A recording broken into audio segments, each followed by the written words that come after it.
qabsaday magaalada qabsaday ma jirta propaganda shacabka waa yiri ma jirta war degdeg ah oo beedhabo ka soo kordhay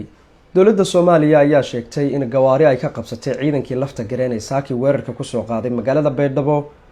intiina og badid subaxnimadii saaki muuqaaladii ay soo bandhigeen ciidanka lafta gareen ayaa muujinayay inay socod ku soo galeen magaalada Beedhabo sheegashada ciidanka taliska qaybta 6aad ilaa ay hadda si rasmi ah uga maanay hadlin ciidankii kale ee iyaguna goobta weerarka ku soo qaaday hayeeshee hore lafta gareen ayaa u sheegay in magaalada Beedhabo ay ku soo laaban doonaan maamulka Salbalaar ay ku sheegeen ay goobta ka saari doonaan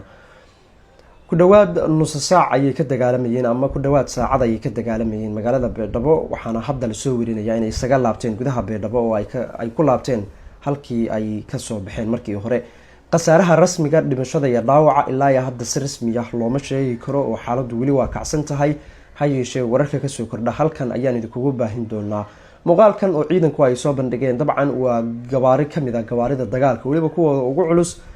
ilaa haddana lama oga in ay ciidanka lafta gari leeyihiin in ciidankan ay sheeganayaaba wararka saxda ah ee ka soo kordha iyo xaqiiqooyinka halkan ka soo gudbaba halkan ayaan si toos ah kugu socodsiin doonaa anigu diirshaan ahay tan yasaaki xaaladda Beedhabo ayaan idin tabinaya aad baad u mahadsantihiin